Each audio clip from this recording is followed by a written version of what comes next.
यस कार्यक्रमका प्रायोजक राष्ट्रिय वाणिज्य ब्याङ्क। आफ्नो भनेको आफ्नै हुन्छ। शिवम सिमेन्ट, क्वालिटीको मामलामा नो कम्प्रोमाइज।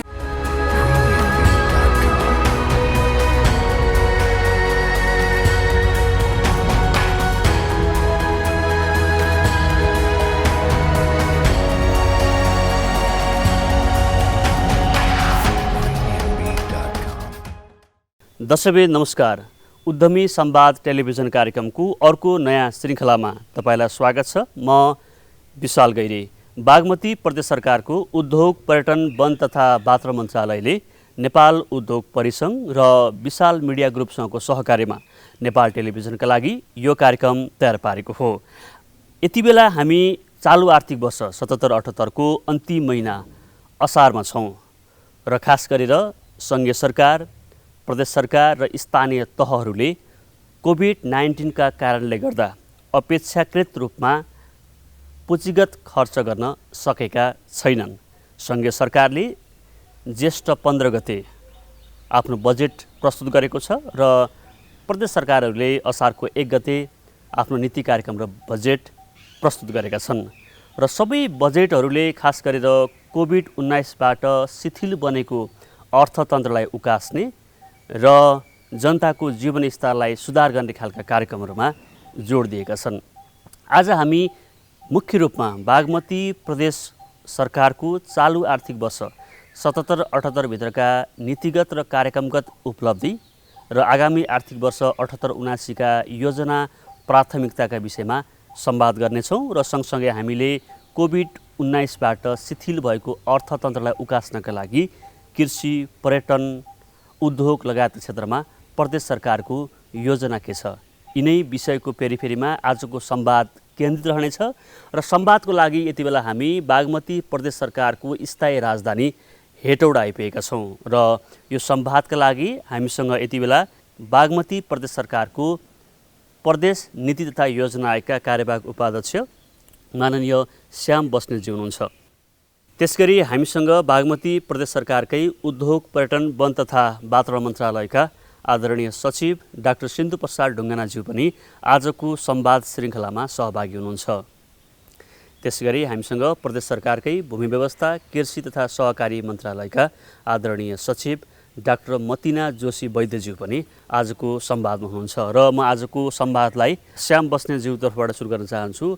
यो प्रदेशको नीति तथा योजना आयोग स्थापना गर्दाखेरि यसको प्रारम्भमै के भनिएको छ भने प्रदेशको सन्तुलित आर्थिक र दिगो विकासलाई लक्षित गरेर यो प्रदेशको विकासको अनुगमन गर्ने, योजना तर्जुमा गर्ने र विकासको खाका तयार गर्नका लागि एउटा छुट्टै खालको निकायको आवश्यकता महसुस गरिएकोले हामीले प्रदेश नीति तथा योजना आयोगको स्थापना गरिएको हो भन्ने कुरा उल्लेख गरेको छ र यसको अवधारणाको कुरा र अहिले हामी स्थापना भएको 3.5 वर्ष 3 वर्षको पेरिफेरीमा यो संवाद गर्दै गर्दा त्यो प्रारम्भमा लेखिएका ती उद्देश्यहरू अथवा ती प्रतिफल खोजेका कुराहरू हामीले प्राप्त गर्न सक्यौँ या सकेनौँ, यही प्रश्नबाट म आजको संवाद सुरु गर्छु।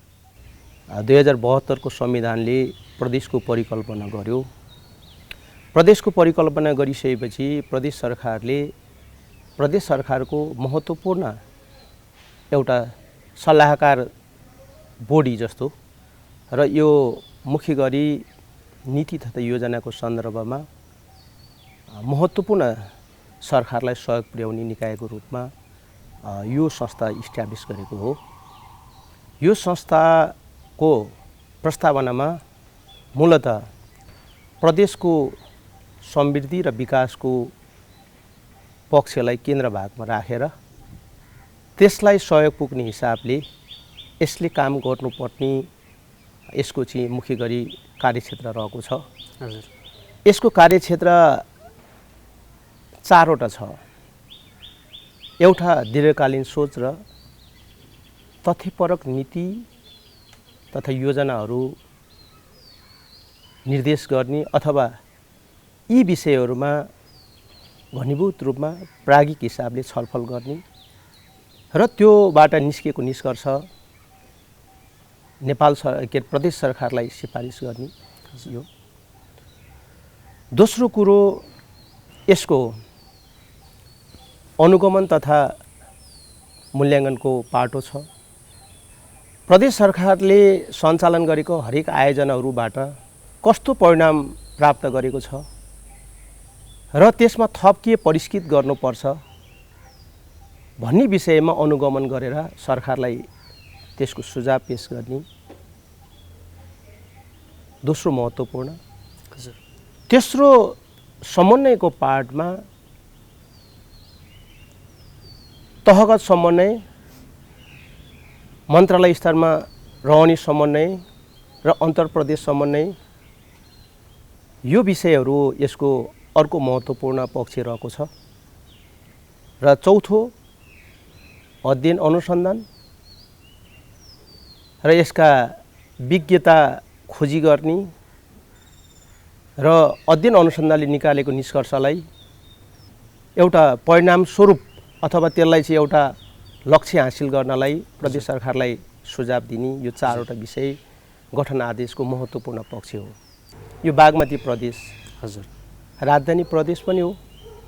समग्र सबै तथ्याङ्कलाई अध्ययन गर्दाखेरि सबै प्रदेशभन्दा यो माथि छ। हजुर त्यसकारणले यो अवस्थामा हामीले नीति तथा योजना आयोगले यसको प्रस्तावनामा उल्लेखित प्रदेशको समृद्धिको सन्दर्भमा, प्रदेशको समग्र विकासको सन्दर्भमा यसले आफूलाई एउटा प्राज्ञिक हजुर सहयोग गर्ने काम गरेको छ, प्राज्ञिक सल्लाह दिने काम चाहिँ। योसँगै जोड्न चाहन्छु, समृद्धिको आधार स्तम्भको रूपमा हामीले उद्यमशीलता, आर्थिक सङ्घ सङ्गठनलाई बलियो बनाउने कुरालाई चाहिँ हामीले फोकस गरेका छौँ। खास गरेर यो 3 वर्ष 3.5 वर्षको पेरिफेरीमा प्रदेशको उद्यमशीलताको विकासका लागि योजना आयोगले कस्ता खालका नीतिगत व्यवस्थाहरू अथवा नीतिहरू चाहिँ ड्राफ्ट गरेको छ या समन्वय गरेको छ? मुख्य गरी प्रदेश नीति तथा योजना आयोगको गठन पश्चात हामीले प्रदेशको 5 वर्षीय आवधिक योजना तयार गऱ्यौँ। 5 वर्षको आवधिक योजना तयार गर्दाखेरि विकासका चालकहरू 6वटा विकासका चालकहरूलाई हामीले यसमा समावेश गरेको छौँ। त्यसमा गुणस्तर पूर्वाधारहरूको सन्दर्भमा हामीले पहिलो चालकको रूपमा राखेको छौँ। दोस्रोमा हामीले उद्योग र उद्यमीको सन्दर्भमा उद्योगलाई कसरी अगाडि लिएर जाने दोस्रो त्यो पोइन्टमा छ। तेस्रो सम्पदा मैत्री पर्यटनको सन्दर्भमा हामीले राखेका छौँ। चौथो कृषिको विशिष्टीकृत व्यवसायीकरणलाई हामीले प्राथमिकतामा राखेका छौँ। 5औँ मानव संसाधनलाई कसरी अगाडि लिएर जाने र मानव पुँजीलाई राष्ट्रिय प्रदेशको समग्र विकासमा कसरी जोडिएर जाने भन्ने सन्दर्भमा छ।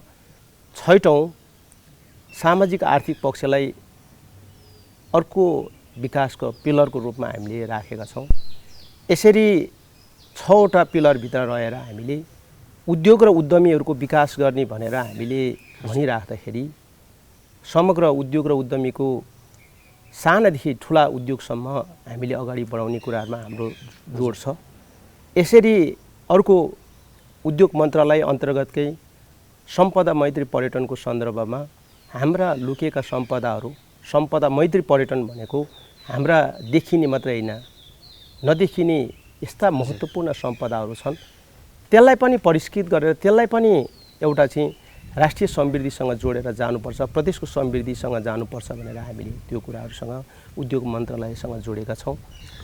मानव संसाधनको कुरामा यो प्रदेश ह्युमन रिसोर्सको हिसाबले सबै हिसाबले हामी माथि छौँ र यो प्रदेशले मानव संसाधनको सन्दर्भमा अलि बढी नै मेहनत गर्न सक्छ र अलि बढी लाभ लिन सक्छ भन्ने सन्दर्भमा हामीले जोडेका छौँ। कृषिको विशिष्टीकृत भनेर यो प्रदेश खेतीयोग्य जमिन प्रशस्त छैन, तथापि यहाँको चाहिँ हाई भ्यालु क्रप, उच्च गुणस्तरको कृषिलाई कसरी अगाडि विकास गर्ने र कृषिलाई पहिला आत्मनिर्भर त्यस पछाडि तपाईँको औद्योगिकरणतिर कसरी लिएर जाने भन्ने सन्दर्भमा हामीले अलिकति त्यो नीति त्यसमा चाहिँ आवधिक योजनामा समाविष्ट गरेका छौँ। यसरी समाविष्ट गर्ने सन्दर्भमा मुख्य गरी हामीले त्यो अनुसार चाहिँ हामीले सबै मन्त्रालयहरूसँग कोअर्डिनेसन गर्ने काम गऱ्यौँ। त्यो अनुसारको चाहिँ मन्त्रालयले कानुनहरू निर्माण गर्ने काम गरेछन्, त्यसलाई सहजीकरण गर्ने काम गऱ्यौँ।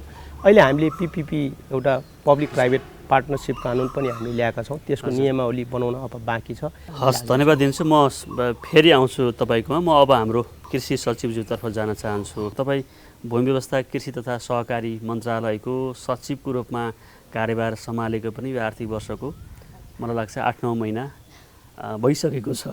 त्यो भएको हिसाबले यो अघि पनि भन्यौँ हामीले चालु आर्थिक वर्ष 77-78 मा चाहिँ यो पुँजीगत खर्च चाहिँ अलिकति कोभिडले गर्दा कम भएको छ भन्ने कुरा गऱ्यौँ। समग्रतामा यो कृषि क्षेत्रको उद्यमशीलता विकासमा यो चालु आर्थिक वर्ष 77-78 कस्तो रह्यो? म यही जिज्ञासा सचिवजीबाट मेट्न चाहन्छु। यो आर्थिक वर्ष 2077-78 मा जुन चाहिँ विश्व नै अहिले चाहिँ कोभिडको कारणले आक्रान्त बनेको अवस्था छ र यो कोभिड-19 को कारणले जुन सङ्क्रमणको कारणले विश्व आक्रान्त बनेको अवस्थामा नेपाल र यो बागमती नेपालभित्र रहेको बागमती प्रदेश पनि अछुतो रहने त पक्कै पनि रहेन र धेरैजसो युवाहरू जो विदेश पलायन भइराख्नु भएको थियो उहाँहरू पनि कोभिडको कारणले धेरैजसो फर्किनु भएको छ र यसले गर्दाखेरि पनि गाउँघरमा पनि अहिले चाहिँ जनशक्तिहरूको जुन चाहिँ शून्य भइसकेको थियो त्यसलाई चाहिँ फेरि एक किसिमले चाहिँ नयाँ चाहिँ ऊर्जा थपिएको भन्नुपर्छ।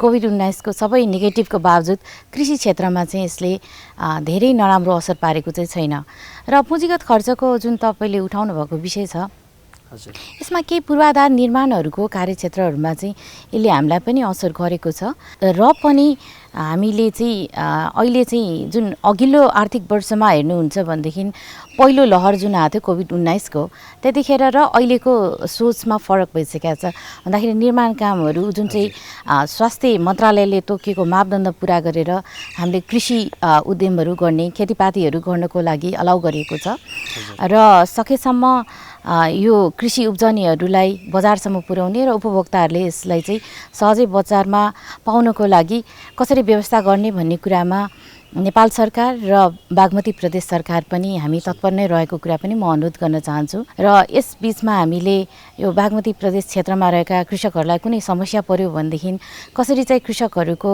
लागि चाहिँ सहजीकरण गर्नको लागि भनेर हामीले फोकल पर्सनहरू पनि तोकेका छौँ र त्यो वेबसाइटहरूमा हामीले त्यो नामहरू पनि प्रिन्ट गरेका छौँ ताकि चाहिँ कृषकहरूलाई कुनै आपद पर्दाखेरि जस्तो बाटोमा लग्दै कहिलेकाहीँ चाहिँ सुरक्षाकर्मीहरूले बुझिदिनु हुँदैन होइन त्यस्तो बेलामा चाहिँ सहजीकरणको लागि पनि हामीले गरेका छौँ र अहिले पनि हाम्रो ज्ञान केन्द्र कृषि ज्ञान केन्द्र र कृषि विज्ञ केन्द्रहरूबाट चाहिँ जुन हाम्रो आर्थिक वर्ष यस आर्थिक वर्षभित्रमा सम्पन्न गर्नुपर्ने जस्तो विभिन्न कार्यक्रमहरू छ त्यसलाई सम्पन्न गर्न साथीहरू अहिले पनि लागिराखेको अवस्था छ।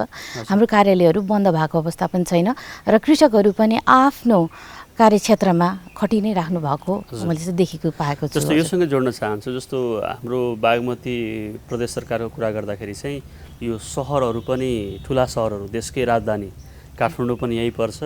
काठमाडौँ भक्तपुर ललितपुरदेखि लिएर चितवन हेटौडा लगायतका सहरी क्षेत्र पनि छ र सँगसँगै ग्रामीण क्षेत्र खास गरेर काभ्रेपलाञ्चोक दोलखा सिन्धुपाल्चोक रामेछाप सिन्धुली इभन चितवनका कुरा हेटौडाको कुरा गर्दा नि यो ग्रामीण कृषि अर्थतन्त्रको कुरा पनि जोडिन्छ। खास गरेर मन्त्रालयले ग्रामीण क्षेत्रको कृषि पेसामा आबद्ध भएका किसानहरूलाई उद्यमीहरूलाई चाहिँ प्रोत्साहन गर्ने खालका कार्यक्रमहरू तयार पारेको छ कि छैन सजिलो? एकातिर यो बागमती प्रदेश हेर्ने हो भनेदेखि 7वटा प्रदेश मध्येमा जनसङ्ख्याको दृष्टिले सबैभन्दा ठुलो प्रदेशको रूपमा आउँछ। क्षेत्रफलको हिसाबले भलै यो 5औं स्थानमा छ र अघि उपाध्यक्षजीले भन्नुभएको जस्तै मानव विकासको सूचकाङ्कमा पनि यो पहिलो श्रेणीमा छ भन्दाखेरि यहाँ डिस्प्यारिटी कस्तो छ भन्दाखेरि यहाँ धनीमानीहरू पनि यतै बस्ने र त्यसै गरेर लगानीकर्ताहरूको पनि उपस्थिति पनि छ भनेदेखि अर्कोतिर चाहिँ पहाडी भेगहरूमा विपन्न हाम्रा किसानहरू पनि भइराख्नु भएको छ। त्यसै कारणले हामीले कार्यक्रमहरूलाई चाहिँ लग्दाखेरि मुख्यतया हामीले यो जुन ठुलो जनसङ्ख्या छ बागमती प्रदेशको यसको लागि फिडिङ गर्नको लागि हामीले व्यावसायिकता अपनाउनु नै पर्नेछ। त्यस कारणले व्यावसायिक कृषिलाई पनि हामीले जोडबल गरेका छौँ र त्यसको लागि लगानीहरू भित्राउने नयाँ प्रविधिहरू भित्राउने र यसमा कसरी चाहिँ हामीले त्यो प्रमुख बालीहरूमा आत्मनिर्भरतातर्फ बढ्ने भनेर गरिरहेका छौँ भने अर्कोतर्फ चाहिँ सीमान्तकृत निर्वाहमुखी र विपन्न किसानहरूको लागि हामीले विभिन्न कार्यक्रमहरू प्रपोज गरेका छौँ। जस्तो साना किसानहरूको लागि चाहिँ गाईबस्तुहरू पालन गर्नको लागि, जस्तो जसले एउटा अथवा दुईटा गाई भैँसी पालेर बस्नु भएको छ उहाँहरूको लागि छुट्टै एउटा प्याकेज प्रोग्रामै ल्याउन लागेका छौँ। त्यसै गरेर कृषितर्फ पनि हामीले चाहिँ यो सीमान्तकृत र विपन्न कृषकहरूको लागि जीविकोपार्जन गर्नको लागि प्राविधिक सहयोग सहितको सहयोग कार्यक्रमहरू पनि हामीले चाहिँ आगामी आर्थिक वर्षको लागि विशेष कार्यक्रम नै ल्याउन लागेका छौँ। र त्यस्तै गरेर हामीले चाहिँ एकीकृत बस्ती कृषि कार्यक्रम भनेर यो केही यस्ता हाम्रा समुदायहरू हुनुहुन्छ होइन, जस्तो माझी गाउँहरू, गन्धर्व बस्तीहरू अहिले निर्माण सम्पन्न भइसकेका छ। रामेछापको खाँडादेवीमा 50वटा घर निर्माण भएर 2-3 महिना अगाडि मुख्यमन्त्रीज्यूबाट नै उद्घाटन भइसकेका छ। र त्यसको चाहिँ जस्तो उद्देश्य के हो भन्दाखेरि त्यहाँ माझी बस्ती छ र त्यहाँका माझीहरूको लागि 50वटा घर बनाइदिएको छ र जहाँ चाहिँ होमस्टे जस्तो होस् र उहाँहरूले अर्ग्यानिक उत्पादन गर्नुहुन्छ, तरकारीहरू उत्पादन गर्नुहुन्छ आफैले, अनि माछा मार्ने जुन उहाँहरूको पेसा छ होइन, यसले गर्दाखेरि चाहिँ थप आय आर्जनको बाटो हुन्छ।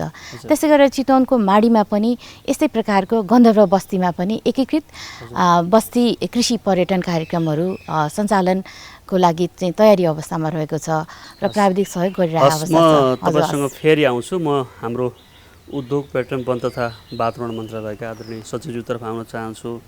अघि हामीले यो अर्थतन्त्र पारेको प्रभावका विषयमा त छलफल गऱ्यौँ र नेपालको हकमा पनि कृषि र पर्यटनलाई अथवा उद्योग र पर्यटनलाई सरकारले निकै प्राथमिकता दिएको आफ्ना नीति कार्यक्रमहरूमा बजेटहरूमा देखिन्छ। खास गरेर यो बागमती प्रदेशभित्रको सम्पदाकै कुरा गरौँ, सांस्कृतिक सम्पदाहरू अथवा विश्व सम्पदा सूचीमा सूचीकृत सम्पदाहरू पनि पर्यटक हिसाबले पनि नेचुरल रिसोर्सका हिसाबले पनि एकदम महत्त्वपूर्ण मन्त्रालय छ र उद्योगका हिसाबले त भन्नै परेन। देशकै राजधानी काठमाडौँ, सबैभन्दा धेरै उद्योगहरू भएका, सबैभन्दा धेरै व्यवसायहरू भएका, सबैभन्दा बढी ट्रान्जेक्सन हुने प्रदेश पनि पर्छ। यो चालु आर्थिक वर्ष 77-78 उद्योग र पर्यटनका लागि कस्तो रह्यो मन्त्रालयको दृष्टिकोणबाट, प्रदेश सरकारको दृष्टिकोणबाट? म यही जिज्ञासा मेट्न चाहन्छु। 77-78 मा हामीले गर्ने कहीँ उद्योग सम्बन्धी 4-5वटा काम गर्छौँ। एउटा हामीले निजी क्षेत्रलाई सहयोग गर्ने, नियमन गर्ने काम गर्छौँ। त्यो भनेको उद्योग दर्ता गर्ने, नामसारी गर्ने, ठाउँसारी गर्ने लगायतका कुरा जुन सहजीकरणका कुरा हुन्। त्यसमा खास गरिकन अहिले घरेलु तथा साना उद्योगहरू र लघु उद्योग 5 लाखभन्दा माथिको हाम्रा प्रदेशभित्र रहेका 13वटा घरेलु तथा साना उद्योग कार्यालयहरूले गर्छन्। र त्यो क्रममा यो वर्ष 77-78 मा पनि झन्नै 10,000 प्लस उद्योगहरू दर्ता भएका छन्। र त्यसै गरी अब त्यो चाहिँ एउटा दर्ताको कुरा भयो।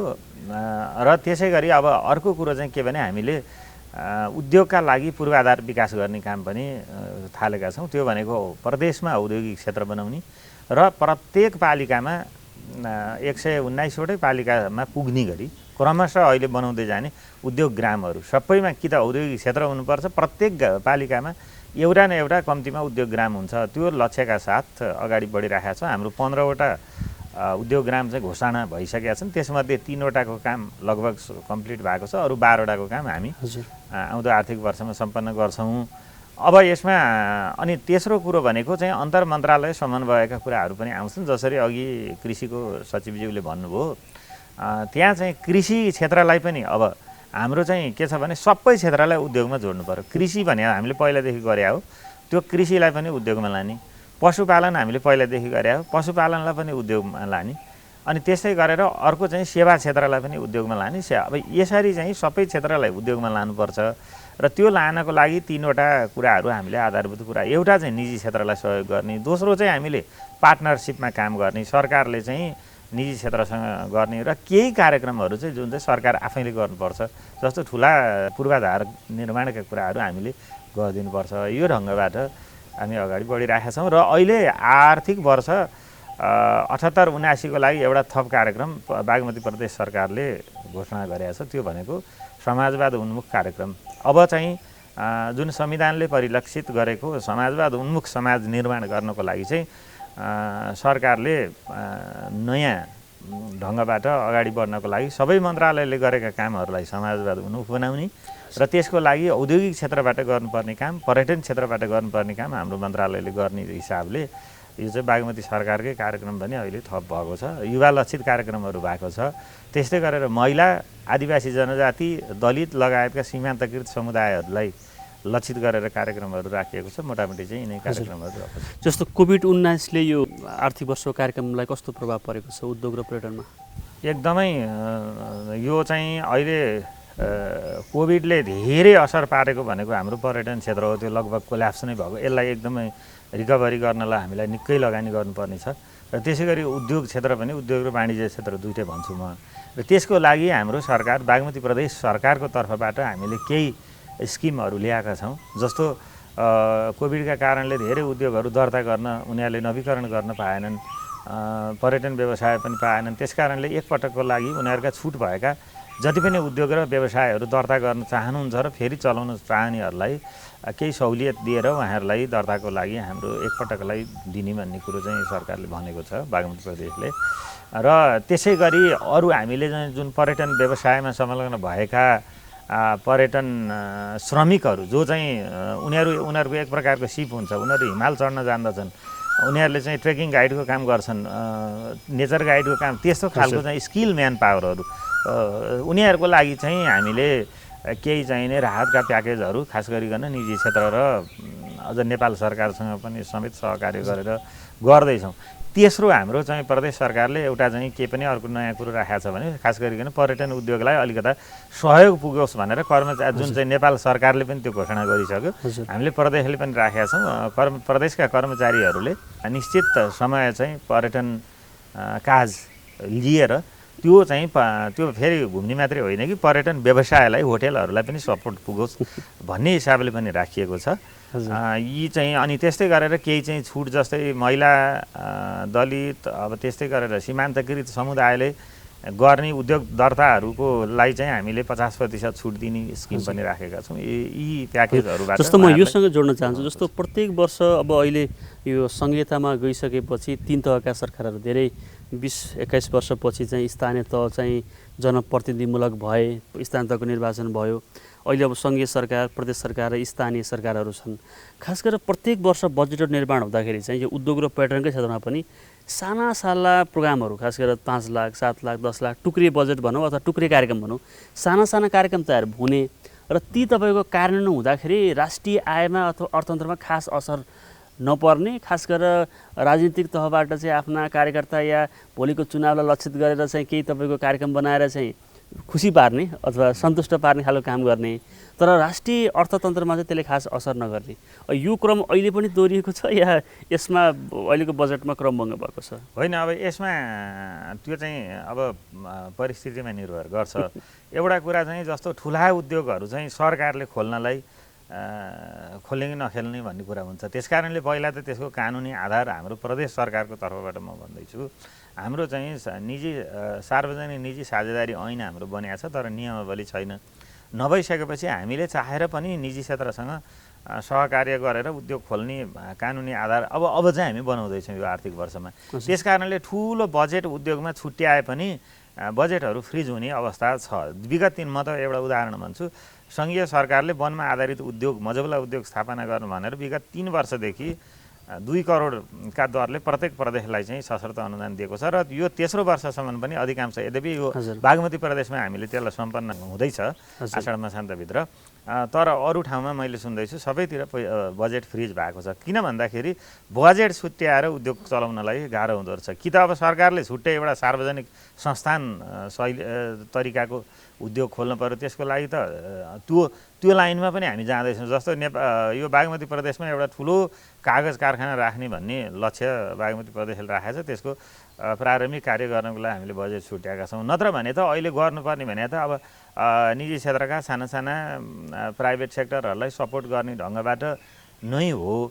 त्यस कारणले उद्योगमा हामीले त्यसरी बजेट छरछार गरेका छैनौँ। खालि हामीले सहजीकरण गर्ने खालका, तालिम दिने खालका, व्यावसायिक तालिम दिने, औद्योगिक तालिम दिने खालका कार्यक्रमहरू हामीले राखेका छौँ। तर मूलतः चाहिँ निजी क्षेत्रलाई नै सहयोग गर्ने। तर अब अर्को चाहिँ हामीले राखेको भनेको उद्योग ग्राम र औद्योगिक क्षेत्रका लागि हामीले बजेट छुट्याएका छौँ।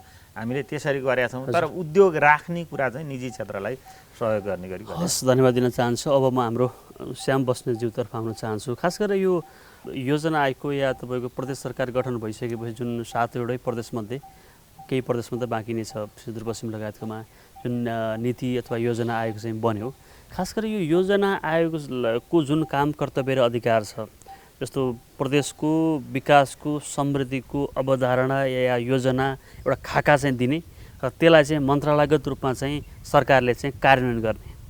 तर तपाईँको अनुभवले के भन्छ, यो 3-3.5 वर्षको अनुभवले जुन योजना आयोगले प्रस्तुत गरेका नीतिहरू छन् अथवा चाहिँ खाकाहरू छन् ती कार्यान्वयनको तहमा छन् या ती तपाईँको चाहिँ कार्यान्वयन हुन सकिरहेका छैनन्? हामी समृद्ध प्रदेश बनाउने समाजवाद उन्मुख प्रोग्रामहरूलाई अगाडि अर्थतन्त्रलाई अगाडि लिएर जाने भन्ने कुरा साह्रै महत्त्वपूर्ण विषय अगाडि सारेका छौँ। तर अब यो प्रदेशभित्र प्राकृतिक स्रोतको हिसाबले पानीको, खानीको, वनको, पर्यटनको, जैव विविधताको अति प्रचुरता छ। ती विषयहरूमा हामी जति अध्ययन गर्नुपर्ने थियो यो अहिले प्रदेश सरकारले गर्यो गरेन भन्ने कुरो, प्रदेशको नीति तथा योजना आयोगले गर्यो गरेन भन्ने कुरो भन्दा पनि हामीसँग यसको अडिट भएको छैन, हामीसँग के कति छ भन्ने कुराहरू भएको छैन। आज जलस्रोतको कुरा गर्ने हो भने जलस्रोतमा कुनै एकजनाले चाहिँ कुनै समय अध्ययन गरेको कुरोलाई आज त्यही डाटा बोकेर हिँडिरहेको छौँ। खानीको कुरोमा हामीसँग हिरादेखि किरासम्म, सुनदेखि नुनसम्म सबै खालको खानीको सम्भावना छ। तर खानीको के उपयोग भन्दाखेरि अहिले हामीले हाम्रो चिन्तन कसरी विकास भएको रहेछ भने बालुवालाई खानीको रूपमा हेर्ने, त्यति मात्रै। हामीले ट्रकमा बोक्ने भन्दाखेरि एउटा चाहिँ नङमा चाहिँ अड्याएर लिएर जान सक्ने चाहिँ रिसोर्स चाहिँ बढी हुन्छ, तर त्योतिर हाम्रो अलिकति ध्यान गएको छैन। हामीले त्यसले गर्दाखेरि त्यो कुरा अब यो ऐतिहासिक सम्पदा भनेपछि नेपाल चाहिँ कस्तो रहेछ भन्दाखेरि यो अरू कन्ट्रीहरूले खोजेर पनि पाउँदैनन्। नेपाललाई हाम्रा पिता पुर्खाले जुन सिर्जना गर्थे नि त्यो सिर्जना गरेको संसारमा कसैले पनि पाउँदैनन्। अब यो विषय यस्तो सम्पदाहरू छ, यस्ता विषयहरूलाई पनि हामीले गरेनौँ। अब जलको कुरा गर्नुहुन्छ, पानी, खानीको, वनको, पानीको कुरो, खानीको कुरो, अब वनको कुरामा यहाँ यस्तो छ, यो वन हामीभित्रको एउटा यस्तो डाइभर्सिटी छ, त्यसको बारेमा हामीले साँच्चै भन्यो भने खासै हामीले ध्यान दिन सकेका रहन्छौँ विगतदेखि। यो फेरि अहिले यो सरकार आउनुसाथ गरेन, केही गरेन भन्ने होइन, हाम्रा चाहिँ हामीभित्र के कति अवस्था छ भने यही मकवानपुरमा चाहिँ झन्डै 100 भन्दा बढ्ता चाहिँ अर्किडहरू छ। यस्ता चाहिँ वनस्पतिहरू छ जो संसारमा कहीँ पनि नभएको चाहिँ लोप भइसकेको वनस्पति हामी छ, तर हामीले त्यसको खोजी गरेछौँ। र पर्यटकीय हिसाबले हाम्रो प्रत्येक डाँडा सबै क्षेत्रहरू चाहिँ हाम्रो पर्यटकीय थलो बन्न सक्छ। हामीले त्यसलाई कसरी लिएर जाने भन्ने कुरालाई अलिकति हामीले खाकाहरू तयार गरेर काम अगाडि बढाएको पनि छौँ। दीर्घकालीन सोच हामीले त्यसरी यसलाई जस्तो यसमै म जोड्न चाहन्छु, जस्तो हामीले चाहिँ प्रायः जसो छलफलहरूमा संवादहरूमा चाहिँ एउटा विषय चाहिँ के आइरहेको छ भने हामीले यस्तो गर्न खोजिरहेछौँ, यो आवश्यकता छ र हामीले यसरी जानुपर्छ भन्ने कुरा हुन्छ। जो चाहे प्रधानमन्त्रीको तहबाट होस् या सङ्घीय सरकारका मन्त्रीको तहबाट होस्, प्रदेशका मन्त्रीज्यूहरूको होस्, तर विडम्बना भन्नुपर्छ कि त्यो कार्यान्वयन गर्न सकेका छैनौँ भन्ने कुरा चाहिँ बढी आउँछ। खास यो हामीले बनाउने नीति कार्यक्रम बजेटहरू कार्यान्वयन हुन नसक्ने फ्याक्टरहरू अथवा इन्डिकेटर चाहिँ के हुन् जस्तो लाग्छ? तपाईँ योजना आयोगको योजनाविद पनि हुनुहुन्छ, के लाग्छ तपाईँ? यो अहिले मैले अघि नै भने नि, किनभने अहिले सरकार पनि आफ्नो छ, मन्त्रालय आफ्ना छन्, सङ्घीय सरकार आफ्नो छ, सबै ठाउँमा तपाईँको आफ्नो छ। कि त कार्यकुशलता र त्यो भिजनरी लिडरसिप भएन भन्नु पर्यो, कि त कर्मचारीमा तपाईँको जुन परिणाम दिन सक्ने खालको हाम्रो ब्युरोक्रेसी सिस्टम मेकानिजम डेभलप हुन सकेन भन्नु पर्यो। खास के कारणले हुन सकेन? होइन, मैले अघि नै भने नि, दीर्घकालीन हामीले सोच बनाएर जाने कुरामा हामीसँग भएका हाम्रा समग्र अवस्था के हो भने हामीसँग अहिले पनि तथ्याङ्क छैन। यो हामीले अहिले यो 3 वर्ष अहिलेको वर्तमान सरकारको कारणले मात्रै भएको भन्ने नठानौँ यसमा, पहिलो कुरो। हजुर। दोस्रो कुरो, अब हामीले यसलाई तथ्यपूर्वक ढङ्गले हामीले यसलाई के हो त भन्ने कुराको अवस्थाको कुरोमा अहिले मैले एउटा उदाहरणको लागि हामीसँग खानी कति छ भन्ने कुराको खानी छ भन्ने मात्रै छ, त्यसको अध्ययन हामीले तथ्याङ्क हामीसँग अहिले पनि छैन, यथार्थ कुरा है यो। हजुर। त्यसले गर्दाखेरि अब हाम्रो चाहिँ अहिले चाहिँ के हो भने यो 20 वर्षको लामो समयमा नेपालमा चाहिँ कर्मचारी तन्त्रबाट शासन गर्दाखेरि र अहिले 3-3.5 वर्ष जनप्रतिनिधिहरूबाट चाहिँ शासन गर्दाखेरि होला सिस्टम ब्युरोक्रेटिक लेभलबाट चाहिँ एउटा पद्धति र विधिलाई एउटा सिस्टमलाई चाहिँ अगाडि लिएर जाने कुराहरू हुन्छ। विधिको नाममा डेभलपमेन्ट चाहिँ अगाडि नजाने, तर राजनीतिक नेतृत्वमा चाहिँ डेभलपमेन्ट गरौँ भने तर विधिलाई चाहिँ भङ्ग गर्ने, यो दुईटै कुरालाई कसरी समायोजन, यसलाई कसरी मिलाउने भन्ने सन्दर्भमा चाहिँ अहिले हाम्रो चासोको विषय महत्त्वपूर्ण रहेछ। यसमा हामीले अलिकति ध्यान दिएका छौँ। दोस्रो कुरो, अब हामीले यहाँलाई भन्नुपर्छ, हामीसँग यो 3 वर्षको बिचमा 3 वर्षमा यस्ता विषयहरू खोज्न सकिँदैन। यो 3 वर्ष चाहिँ तपाईँको के हो भने यो 3, 4, 5 वर्ष चाहिँ हामीले प्रदेश इस्ट्याब्लिस भएपछि कानुन बनाउनु पर्ने पर्यो, कार्यविधि बनाउनु पर्ने पर्यो, नियमावली बनाउनु पर्ने भयो। अनि फेरि हाम्रो अधिकार क्षेत्र र प्रदेशको के अरे स्थानीय अधिकार क्षेत्र, सङ्घको अधिकार क्षेत्र के हो भन्ने कुरोको त्यसको फाइन्ड आउट गर्नुपर्ने भयो। र हामीलाई भन्न चाहिँ तपाईँको चाहिँ मुटु हो, प्रदेश सरकार चाहिँ मुटु, खुट्टा चाहिँ तपाईँको स्थानीय सरकार हो र माथिको चाहिँ टाउको चाहिँ सङ्घीय सरकार हो भनेर भनिन्छ। तर अब कहिलेकाहीँ मुटुलाई चाहिँ तल, कहिलेकाहीँ खुट्टामा पनि खुट्टाले नि दुःख दिए हुन्छ, तर टाउकोले नि कहिलेकाहीँ दुःख दिएको परिस्थिति छ। त्यसले गर्दाखेरि यसको बावजुद पनि अहिलेको हाम्रो बागमती प्रदेशको लिडरसिप, मुख्यमन्त्रीको डोरमणि पौडेलको लिडरसिपमा यो भएको कुरोलाई एकदमै यति धेरै भयो भन्ने कुरो मान्नुपर्छ। पहिलो कुरो, हामी संस्थागत गरेर जाने सन्दर्भमै यो हामीले धेरै चुनौतीलाई सामना गर्दै आयौँ र अब हामीले खाका तयार गरिसक्यौँ। अब आउने सरकारको लागि यो भनेर अब केही दोहोऱ्याउनु पर्दैन, त्यही खाकामा चाहिँ नीतिगत रूपमा फाउन्डेसन बनाउने कामहरू हामीले गऱ्यौँ। हस्, म तपाईँसँग फेरि आउँछु। म हाम्रो भूमि व्यवस्था, कृषि तथा सहकारी मन्त्रालयको सचिवतर्फ जान चाहन्छु। यो कृषि क्षेत्रको उद्यम या किसानहरूको कुरा गर्दै गर्दा नि सरज्यू, वर्षौँदेखि, यो 2-4 वर्ष 5 वर्षको कुरा होइन, 20 वर्ष 30 वर्षदेखि हामीले कृषि क्षेत्रमा किसानहरूले उठाउँदै आएका र कृषि क्षेत्रमा आइडेन्टिफाई भएका, हामीले पहिचान गरेका समस्याहरू भन्यो भने बिउ बिजनका कुरा, मलका कुरा, सिँचाइका कुरा, उत्पादनका कुरा, उत्पादन मूल्यका कुरा, बजारीकरणका कुरा, टेक्नोलोजी फ्रेन्डली प्रविधि मैत्री बनाउने कुरा, अनि भण्डारण गर्ने कुरा र उत्पादन लागत र बिक्री मूल्यको त्यो मुनाफा प्रतिफल प्राप्त गर्ने खालका कुराहरू भएनन् भनेर हामी प्रत्येक प्रदेशहरूमा सङ्घीय सरकारसँग पनि किसानहरूले यही गुनासो गर्नुहुन्छ। प्रत्येक वर्ष यिनै कुरा, जस्तो तराई क्षेत्रमा खास गरेर सिँचाइको कुराहरू आएको छ, जब हामी चाहिँ धान बाली लगाउने बेला हुन्छ मलको कुराहरू आउँछ, अनि जब उत्पादन हुन्छ बिक्री गर्ने बेलामा चाहिँ डोजर लगाएर ट्र्याक्टर लगाएर तपाईँको खेतमै तपाईँको चाहिँ किसानले चाहिँ आफ्नो तपाईँको उत्पादनलाई त्यही तपाईँको खेरा फाल्नुपर्ने अवस्था छ। किन प्रत्येक साल यस्तो कुराहरू दोहोरिन्छ सरज्यू? विशालजी, पक्कै पनि यो खेती किसानीमा धेरै च्यालेन्जेसहरू छ खासमा, र आफ्नो क्षेत्रमा सबै ठाउँमा च्यालेन्जेस छ। तर किसानको चाहिँ अझै बढी च्यालेन्जेस त एउटा चाहिँ म्यानमेड च्यालेन्जेस छ। जस्तो तपाईँले भने जस्तै इनपुटहरू, कृषिको इनपुट भनेपछि बिउ बिजन, मल खाद, सिँचाइ, माटोको क्वालिटी, यी कुराहरू आउँछन् र यसको अभावहरू भइरहेको अवस्था छ भनेदेखि अर्कोतिर चाहिँ कतिपय त प्राकृतिक प्रकोपहरूले पनि छोडेको छैन। त्यस कारण कहिलेकाहीँ प्रकृति पनि निर्दय भइरहेको अवस्था छ।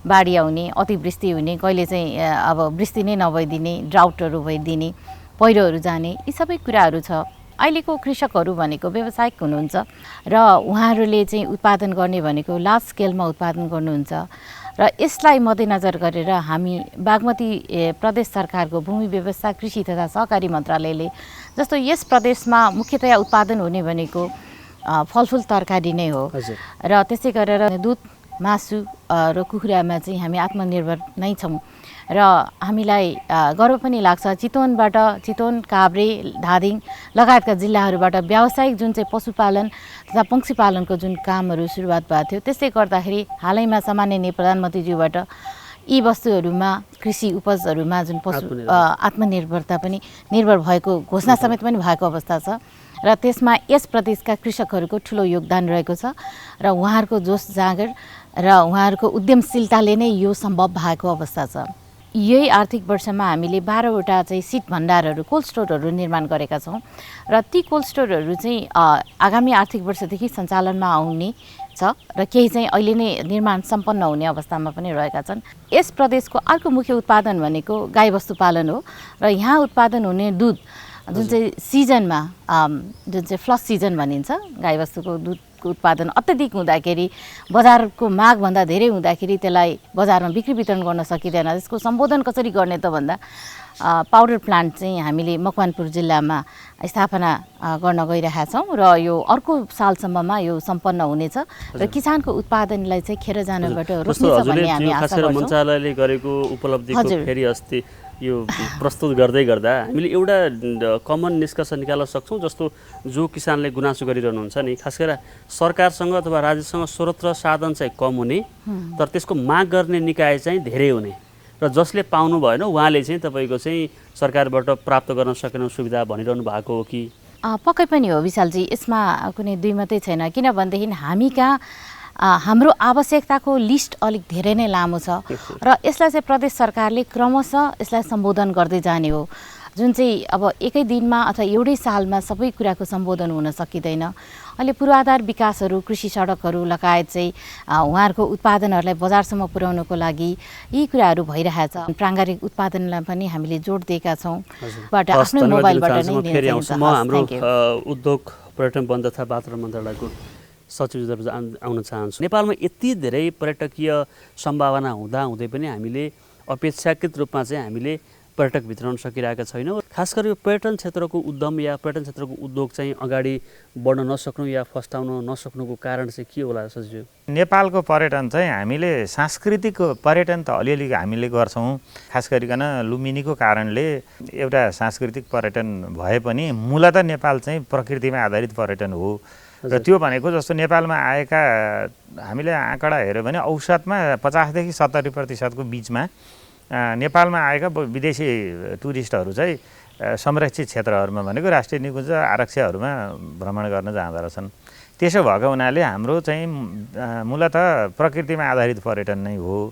तर यो चाहिँ हामीले कस्तो भनेदेखि जस्तै चितवन नै हेरौँ हामीले, चितवन राष्ट्रिय निकुञ्ज हाम्रो सगरमाथा पछाडिको अन्नपूर्ण हो, अन्नपूर्ण पछाडि चाहिँ चितवन हो, तेस्रोमा धेरै विदेशी टुरिस्टहरू आउने चाहिँ चितवन हो। तर त्यो चितवनमा चाहिँ हामीले चाहेर नचाहेर त्यहाँ जनसङ्ख्याको वृद्धि साथसाथै र त्यसमा चाहिँ एउटा औद्योगिक क्षेत्र पनि अहिले घोषणा भएको छ र त्यसले पार्ने प्रभावले गर्दाखेरि यो चाहिँ चितवनमा दुईवटा अन्तर्राष्ट्रिय महत्त्वको चाहिँ कुरो त्यहाँ छ, त्यसलाई घोषणा गरेका छौँ हामीले। एउटा चाहिँ युनेस्को वर्ल्ड हेरिटेज साइट हो त्यो, अर्को चाहिँ त्यहाँ रामसार साइट जुन चाहिँ 20,000 ताल छ त्यो रामसार साइट हो। त्यो कारणले पनि चाहिँ विदेशी टुरिस्टहरू यस्तो खालको अन्तर्राष्ट्रिय महत्त्वको प्राकृतिक सम्पदा भनेर आउने गरेका छ।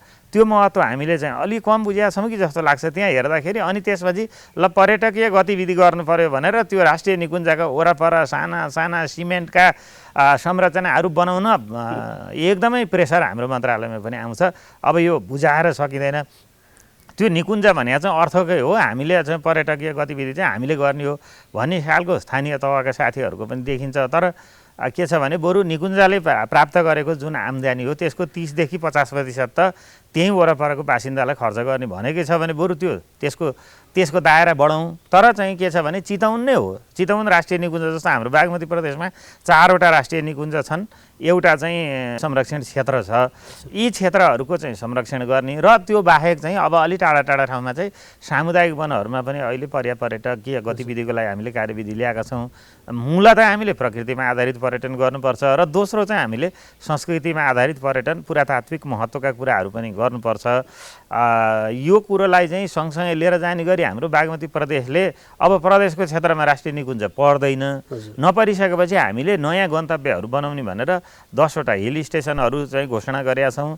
10वटा नयाँ पर्यटकीय गन्तव्य, त्यो 10वटा हिल स्टेसन बाहेक 20वटा चाहिँ हाम्रो अलिकता ठुला खालका आयोजनाहरू यो प्रदेश सरकारले सञ्चालन गरिराखेका छ। अब पर्यटक त आउँछन्, अब पर्यटक आउँदैन। अब यो कोभिडका कारणले रोकिए पनि मेरो विचारमा आन्तरिक पर्यटन उल्लेख्य रूपमा बढेको छ। तर हामीले चाहिँ बुझ्नुपर्ने कुरा के हो भने राष्ट्रिय अर्थतन्त्रको दृष्टिकोणले हामीले आन्तरिक पर्यटन त हुनुका साथसाथै वैदेशिक पर्यटनलाई चाहिँ बढी महत्त्व दिनुपर्छ, त्यो लाइनमा जानुपर्छ। यो सँगै जस्तो अब उद्योगको कुरा गर्छु, जस्तो हामी यो संवाद गर्दै गर्दा 2-3वटा एकदम महत्त्वपूर्ण प्रश्नहरू प्रत्येक पटक उद्यमीले उठाइरहनुहुन्छ। एउटा चाहिँ यो उद्योग दर्ताको शुल्कको विषय एकदम धेरै उठ्ने गर्छ एउटा। दोस्रो चाहिँ एकद्वार प्रणाली भएन, ट्याक्सको विषयदेखि लिएर दर्तादेखि लिएर त्यो प्रत्येक गइरहनु पर्ने, नवीकरण गर्नुपर्ने, अनि त्यसको चाहिँ जरिमानाका कुराहरू उठाउनुहुन्छ।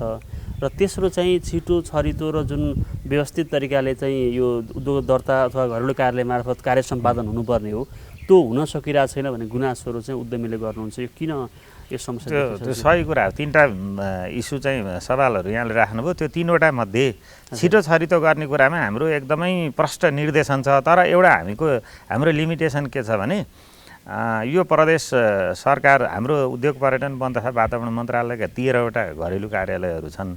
घरेलु तथा साना उद्योग कार्यालय त्यहीँ हो दर्ता हुने।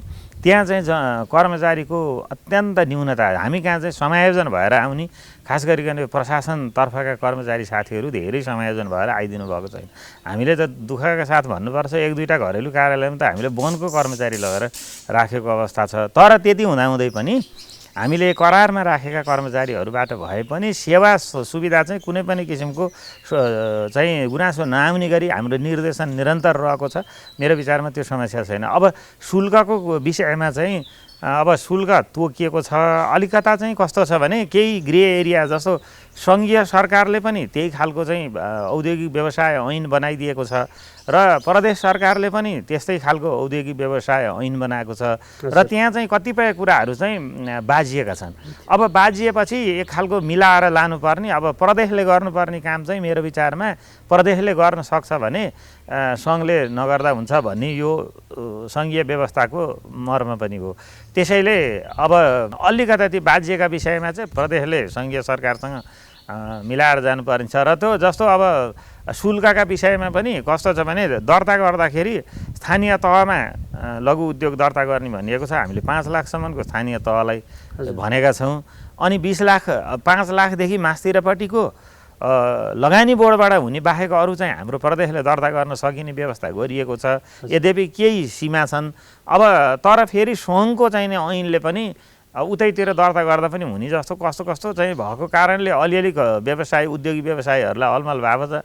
त्यसलाई हामी मिलाएर जान सक्छौँ। अब तेस्रो भनेको चाहिँ हामीले जुन नवीकरणको समस्यालाई चाहिँ अब हामी यसरी सल्टाउँदैछौँ। कसरी भन्दा 5 वर्षसम्म एकपटक दर्ता भएको उद्योग 5 वर्षसम्म नवीकरण गर्नु पर्दैन। तर 5 वर्ष पुगेको 35 दिनभित्र उसले नवीकरण गर्नुपर्छ र प्रत्येक 2 वर्षमा उसले फेरि नवीकरण गर्छ। तर त्यो कुरालाई चाहिँ कस्तो भने त्यो 35 दिनभित्र गरेन भने के हुने त भन्दा केही पनि व्यवस्था छैन, खारेज हुने जस्तो देखिएको हुनाले अब हामीले हाम्रो प्रदेश औद्योगिक व्यवसाय ऐनमा एउटा व्यवस्था हामीले अब संशोधनमा लाँदैछौँ। पुँजीगत खर्चको अवस्था कस्तो छ ठ्याक्कै डाटामा भन्दाखेरि चाहिँ कति प्रतिशतको हाराहारीमा हामीले खर्च गर्न सक्यौँ यो आर्थिक वर्षमा? अब आज नै भन्नलाई चाहिँ किनभने आषाढ 25 गतेसम्म हामीले खर्च गर्छौँ र धेरै भुक्तानी हाम्रो 25 गतेसम्ममा सबै काम चाहिँ जम्मा हुँदै हुँदै खास गरिकन विकास निर्माणको ठेक्कापट्टाको कुराहरू चाहिँ ठ्याक्क कम्प्लिट नभए भुक्तानी दिन सकिँदैन। त्यसले गर्दा अब मोटामोटी हाम्रो 50देखि 60को बिचमा हुन्छ भन्ने हाम्रो अहिलेको आकलन हो। त्यही हाराहारीमा हुन्छ होला जस्तो लाग्छ।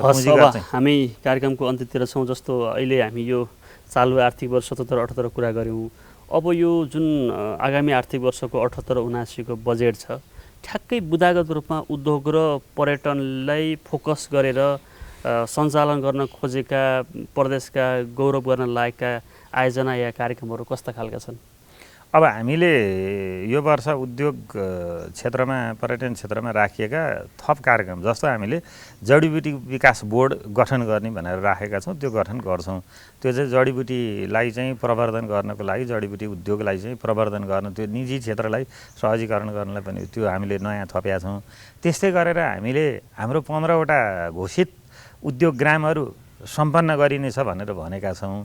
अब त्यस्तै गरेर हाम्रो 2वटा घोषित औद्योगिक क्षेत्र छन्, मकवानपुरको मनहरी र सिन्धुलीको हरिहरपुर गढी। त्यसमा कार्य थालनी गरिनेछ भनेर हामीले भनेका छौँ। त्यो भनेको केही पूर्वाधारका कामहरू सुरु गर्छौँ। अनि त्यस्तै गरेर उद्योगको लागि चाहिँ केही हामीले आर्थिक ऐनबाट केही व्यवस्था गरेका छौँ। जुन अघि मैले भनेको चाहिँ औद्योगिक व्यवसाय ऐनमा गर्नुपर्ने संशोधन हाम्रो संसद बसेर अर्को हिउँदे अधिवेशनमा सम्म जाने जस्तो देखिएपछि आर्थिक ऐनबाट नै त्यो चाहिँ जुन नवीकरण एकपटकलाई नवीकरण गरिदिने कुरा र महिला, दलित र अपाङ्गता भएका व्यक्तिहरूले गर्ने दर्ता गर्ने उद्योगलाई चाहिँ 50% छुट दिने कुरा राखेका छौँ। र उद्योग क्षेत्रमा त्यही हो। अब पर्यटन क्षेत्रमा चाहिँ हामीले अलिकता यो रिकभरी कोभिड रिकभरी प्लानको लागि निजी क्षेत्रलाई सहयोग गर्ने गरी केही प्याकेजहरू चाहिँ राखेका छौँ। हस्, धन्यवाद दिन चाहन्छु। म यही प्रश्न हाम्रो कृषि सचिवज्यूतर्फ गर्न चाहन्छु। खास गरेर यो अब आउने आर्थिक वर्ष 78-79मा खास गरेर कृषि क्षेत्रको उद्यमलाई या किसानलाई केन्द्रमा राखेर सञ्चालन गर्न खोजेका कार्यक्रमहरू बुदागत रूपमा राखिदिनको लागि आग्रह गर्छु। हजुर, आगामी आर्थिक वर्षको लागि हामीले केही कार्यक्रमहरू चाहिँ निरन्तरतामा रहनेछ। जस्तो कृषिको इनपुटसँग रिलेटेड सिँचाइका कार्यक्रमहरू, बिउ बिजन वृद्धिका कार्यक्रमहरू, बाँझो खेतमा चाहिँ फोड्दाखेरि चाहिँ प्रोत्साहन कार्यक्रमहरू, यान्त्रिकरणमा हामीले चाहिँ जुन अनुदान दिइराखेका कार्यक्रमहरू, त्यसै गरेर दुधको चाहिँ उत्पादनमा आधारित प्रोत्साहन को लागि चाहिँ प्रति लिटर 2 रुपियाँको दरले चाहिँ हामीले सहकारी मार्फत बिक्री वितरणलाई दिइरहेछौँ। त्यो पनि निरन्तरतामा रहेको छ भने केही नयाँ कार्यक्रमहरू पनि आगामी आर्थिक वर्षको लागि हामीले प्रस्तावित गरेका छौँ र ती नयाँ कार्यक्रमहरूमा चाहिँ जस्तो गरेर यो प्रदेशको कृषकहरूको लागि, साना तथा सीमान्तकृत कृषकहरूको लागि अगाडि उपाध्यक्षज्यूले पनि भन्नुभएको छ, समाजवाद उन्मुख यो नीति तथा कार्यक्रम रहेको हुँदाखेरि हामीले विशेष गरेर त्यस वर्गको पनि हितको लागि कसरी प्रविधि र उहाँहरूलाई चाहिँ आर्थिक सहयोग सहित चाहिँ उहाँहरूको जीवनस्तरमा वृद्धि गर्नको लागि जीविकोपार्जन सम्बन्धी प्राविधिक सहयोग सहित सिपसहितको कार्यक्रम छ। त्यसै गरेर कोभिड-19बाट पीडित भएर विदेशबाट फर्किनु भएका युवाहरू, त्यसै गरेर सहरबाट गाउँतिर फर्किनु भएको युवाहरूको लागि पनि विशेष युवा लक्षित प्राविधिक सहयोग सहितको साझेदारीमा आधारित कृषि उत्पादनमूलक कार्यक्रमहरू पनि हामीले अगाडि सारेका छौँ। त्यसै गरेर यो प्रदेशको लागि चाहिँ अति सम्भाव्यता भएको जस्तो यो बाख्रा पालनको लागि चाहिँ बाख्रा मिसन कार्यक्रम भनेर नै हामीले घोषित गरेका छौँ र यसमा हामीले चाहिँ बाख्रा पालनको लागि, बाख्रा पालन गर्ने कृषकहरूको लागि विशेष प्याकेज कार्यक्रम हामी सञ्चालन गर्न गइरहेका छौँ। त्यसै गरेर माछाको लागि चाहिँ हामी चाहिँ अहिले पनि 80 देखि 90% अन्य क्षेत्रबाट आयात गरेर खाइराख्नु पर्ने अवस्था छ र माछाको पनि उत्पादन वृद्धि गर्ने हिसाबले माछा मिसन कार्यक्रम रहेको छ र अरू चाहिँ कन्टिन्युअसमा जस्तो कृषि पर्यटनसँग सम्बन्धित कार्यक्रमहरू हामी कन्टिन्यू नै गर्छौँ। एकीकृत बस्ती कृषि पर्यटन कार्यक्रम पनि जुन चाहिँ सीमान्तकृत वर्गमा जाने कार्यक्रम छ त्यसलाई पनि हामी कन्टिन्यू गरिरहेछौँ। हस्, धन्यवाद दिन चाहन्छु। अब म हाम्रो प्रदेश नीति तथा योजनाका उपाध्यक्ष जान चाहन्छु। जस्तो संयुक्त राष्ट्रसङ्घले यो आर्थिक विकासको लागि संसारभरका देशहरूका लागि चाहिँ एउटा दिगो विकासका लक्ष्य एसडिजीका 17वटा गोल्सहरू आइडेन्टिफाई गरेका छ र ती लक्ष्य चाहिँ 2030 भित्र हामीले एचिभ गर्ने, प्राप्त गर्ने भनेको छ। सङ्घमा राष्ट्रिय योजना आयोग र प्रदेशमा प्रदेश नीति तथा योजना आयोगले यो दिगो विकासको लक्ष्य प्राप्तिका लागि पनि काम गर्ने भन्छ। यो प्रदेशभित्र दिगो विकासका लक्ष्य प्राप्तिका लागि चाहिँ योजना आयोगले के गरिरहेछ? यसको प्रदेश नीति तथा योजना आयोगको मूल काम मध्ये यो पनि हो। हजुर। र मैले प्रस्तुत गरेको हाम्रो आवधिक योजनाले समग्र धेरै विषयहरूलाई समेटेको छ। सँगसँगै हामीले दिगो विकासको मार्गचित्र हामीले निकालिसकेको छौँ। हामीले त्यसमा रहेर अहिलेका हाम्रा हरेक गतिविधिहरूलाई त्यो गोल, मुख्य गरी 17वटा गोलहरू मध्येमा एउटा चाहिँ समुद्री राष्ट्रहरूलाई मिल्छ, नत्र 16वटा गोलहरू हामीसँग प्रत्यक्ष अप्रत्यक्ष सम्बन्धित छ। त्यसकारणले त्यो 16वटा गोललाई यो वा त्यो कोणले चाहिँ अहिले हामीले सबै मन्त्रालयहरूमा त्यसै अनुसार चाहिँ अगाडि बढ्ने भनेर हामीले त्यो गोललाई मिट गर्ने हिसाबले भनेका छौँ र हाम्रो इन्डिकेटरहरू पनि अहिले अगाडि बढ्दै गएको छ। एउटा कुरा। दोस्रो कुरो, अहिले यसमा चाहिँ मैले दिगो विकासका लक्ष्यहरूलाई लोकलाइज गर्ने कुरा चाहिँ स्थानीयकरण गर्ने कुरा चाहिँ महत्त्वपूर्ण छ। यो तीनवटा शक्तिहरू संक्षेपमा बताइदिनु। जस्तो अहिले हामी 2021 मा छौँ, 2030 भित्र एचिभ गर्ने भनेका छौँ, 9 वर्ष अझै बाँकी छ। यही संरचना र यही अवस्थामा चाहिँ 2030 भित्र हामीले अपेक्षा गरेका ती टार्गेट हुन्छ नि, त्यो पुरा गर्न सक्छौँ जस्तो लाग्छ तपाईँलाई छोटोमा? हामीले यो स्पिडले सक्दैनौँ। हस्, अब यो स्पिडलाई हामीले म्याक्सिमम बढाउनु पर्छ। कार्यक्रमको अन्त्यतिर पनि आइसकेका छौँ। यति बेला टेलिभिजन हेरेर बस्ने दर्शकहरूलाई चाहिँ तपाईँ योजना आयोगको उपाध्यक्षको हिसाबले के भन्न चाहनुहुन्छ? बागमती प्रदेश एउटा राजधानी प्रदेश हो। यहाँ प्राकृतिक स्रोतको हिसाबले, सांस्कृतिक सम्पदाको हिसाबले ऐतिहासिक महत्त्व राख्ने यो प्रदेश हो। हजुर। यो प्रदेशको समग्र विकासले सिङ्गो राष्ट्रलाई प्रभाव पार्दछ। सिङ्गो राष्ट्रको इन्डिकेटरहरू यसले तलमाथि पार्ने महत्त्वपूर्ण भूमिका यसले खेल्दछ। यसपालिको बजेट हजुर कोभिड केन्द्रित हुन्छ, कोभिडसँग जोडिएको बजेट हुन्छ पहिलो कुरो। हजुर। दोस्रो कुरो, हामीले रोजगार सिर्जना गर्ने कुरामा यसपालि हामीले घनीभूत रूपमा छलफल गरेर यसलाई अगाडि लिएर आएको छौँ। मुख्य गरी समाजवाद उन्मुख कार्यक्रमलाई हामीले मुख्य केन्द्र भएको रूपमा राखेर हामीले गरेका छौँ। त्यसकारणले यो प्रदेशको समग्र विकास गरिएन भने राष्ट्रले आफ्नो लक्ष्य हासिल गर्न सक्दैन, सङ्घीय सरकारले आफ्नो लक्ष्य हासिल गर्न सक्दैन। त्यस कारणले हामीले अहिले हरेक गतिविधिलाई हामीले हाम्रा नीति, हाम्रा कार्यक्रम, हाम्रा योजना, हाम्रा यसका समग्र पक्षसँग जोडेर हामीले जानुपर्छ र हामीले यसरी जाने सन्दर्भमा सबै एउटा सहकार्यताको आवश्यक पर्छ। पोलिटिकल ट्र्याक ठिक ढङ्गले जानुपर्छ, सँगसँगै ब्युरोक्रेटिक लेभलबाट एकाडेमिसियनहरूको बिचको सहकार्यतालाई हामीले लिएर जानुपर्छ। यो हामी सबैको साझा एजेन्डा हो। यो लक्ष्य हासिल गर्ने, दिगो विकास लक्ष्य हासिल गर्ने, समृद्ध नेपाल सुखी नेपालीको चाहिँ सङ्घीय सरकारको दीर्घकालीन सोचलाई पुरा गर्ने, प्रदेशले राखेको दीर्घकालीन सोचलाई पुरा गर्ने चाहिँ हाम्रो साझा एजेन्डा हो भन्ने मूल मान्यताको साथ हामी अगाडि बढ्यौँ भने यो प्रदेशमा सबै सम्भावनालाई हामीले उच्चतम माथि लिएर जान सकिन्छ। त्यसकारणले यो विद्यमान अवस्थामा म सबै तहमा अब विकास भन्नाले भौतिक संरचनालाई मात्रै केन्द्र भागमा नराखौँ, हामीले धन्यवाद दिन चाहन्छु। अगाडि बढ्नुपर्छ। अब हामी कार्यक्रमको अन्त्यमा छौँ। यो प्रदेशभित्रका उद्योगी व्यवसायी, पर्यटन व्यवसाय कर्मीलाई के भन्न चाहनुहुन्छ कि? होइन, अब उहाँहरूलाई चाहिँ उद्योगी व्यवसायी साथीहरू, पर्यटन व्यवसायी साथीहरूलाई नआत्तिनुहोस् भन्न चाहन्छु सरकारको तर्फबाट, किनभने उहाँहरू अत्यन्तै चाहिँ फ्रस्ट्रेटेड स्वाभाविक हो। उहाँहरूको चाहिँ एकदम ऋणमा डुब्नु भएको छ, उद्योग धन्दाहरू चलेको छैन। त्यस कारणले हामी कहाँ हाम्रो सरकारले केही सहुलियतपूर्ण कर्जाको कार्यक्रम पनि राखेको छ र आउँदो वर्ष पनि त्यो सहुलियतपूर्ण कर्जाको कार्यक्रम अगाडि बढ्छ। त्यस्तै नयाँ चाहिँ उद्योग गर्न चाहने युवा उद्यमीहरूलाई स्टार्टअप आइडिया कल पनि हामीले गरेका छौँ। हामीले झन्डै 250 जना युवाहरूलाई छनौट गरेका छौँ। विशाल मिडिया फाउन्डेसनसँग पनि हामीले सहकार्य गरेका छौँ। त्यसको लागि त्यो कार्यक्रम पनि हाम्रो निरन्तर रहन्छ र साथीहरूलाई, उद्योगी व्यवसायी साथीहरूलाई जति बेलै पनि हाम्रो सरकारलाई, हाम्रो मन्त्रालयलाई सुझावहरू दिनुहोस्, के गर्नुपर्छ, यहाँहरूसँग सहकार्य गरेर हामी जान तयार छौँ। हस्, धन्यवाद दिन चाहन्छु। अब म हाम्रो मतिना जोशी वैद्यज्यूतिर जान चाहन्छु। के सन्देश दिन चाहनुहुन्छ किसानहरू, उद्यमीहरूलाई चाहिँ मन्त्रालयको तर्फबाट के कमिटमेन्ट गर्न चाहनुहुन्छ? यस कोभिडको महामारीको अवस्थामा पनि उहाँहरूले जुन निरन्तर रूपमा आफ्नो कृषि पेसामा संलग्न भएर यस प्रदेश लगायत अन्य प्रदेशमा पनि जुन आफ्नो उत्पादनहरूलाई बजारमा पठाइराख्नु भएको छ, आफ्नो कर्मलाई निरन्तरता दिनुहुन म अनुरोध गर्न चाहन्छु। र यो कृषि पेसामा चाहिँ बढी नै अलिक समय, मेहनत, लगानी गर्नुपर्ने पेसा छ। यसमा धैर्यता बहुत जरुरी छ र हामीले चाहिँ उत्पादन र उत्पादकत्व बढाउनुको साथसाथै गुणस्तरीय र स्वच्छ चाहिँ खाद्यवस्तु उत्पादन गर्नु पनि उति नै जरुरी रहेको कुरालाई पनि म यहाँ चाहिँ स्मरण गराउन चाहन्छु। र हामी मन्त्रालय कृषकहरूको लागि सदैव उहाँहरूसँग नै रहेको कुरालाई चाहिँ म पुनः दोहोऱ्याउन चाहन्छु। धन्यवाद चाहन्छु। खास गरेर यो योजना आयोग, भूमि व्यवस्था, कृषि तथा सहकारी मन्त्रालय, उद्योग पर्यटन वन तथा वातावरण मन्त्रालयले आगामी आर्थिक वर्ष 78-79 का लागि तोकेका जुन कार्यक्रमहरू छन्, नीति छन्, बजेट छन्, ती सफल हुन् भन्ने शुभकामना पनि दिन चाहन्छु र समय र संवादको लागि यहाँहरू तीनैजनालाई म धेरै धेरै धन्यवाद दिन चाहन्छु। धन्यवाद।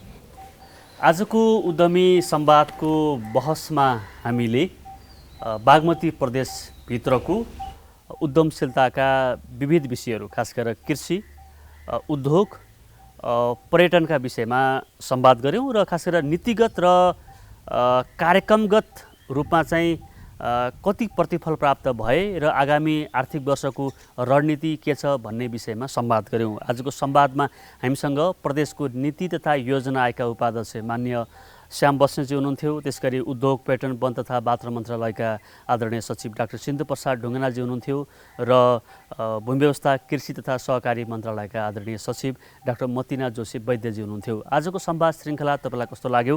सल्लाह सुझाव र प्रतिक्रियाका लागि स्क्रिनमा देखिएको इमेल र फोनमा प्रतिक्रिया दिन सक्नुहुन्छ। तपाईँ यो कार्यक्रम नेपाल टेलिभिजनको अनलाइन संस्करण र विशाल मिडिया ग्रुपको फेसबुक, ट्विटर, युट्युब र इन्स्टाग्राममा गएर खोज्न र हेर्न सक्नुहुन्छ। आजको संवाद यति नै। प्राविधिक साथीहरूसहित म कार्यक्रम प्रस्तुता विशाल गैरे पनि बिदा हुन्छु। तपाईँको यो साता शुभ रहोस्। नमस्कार।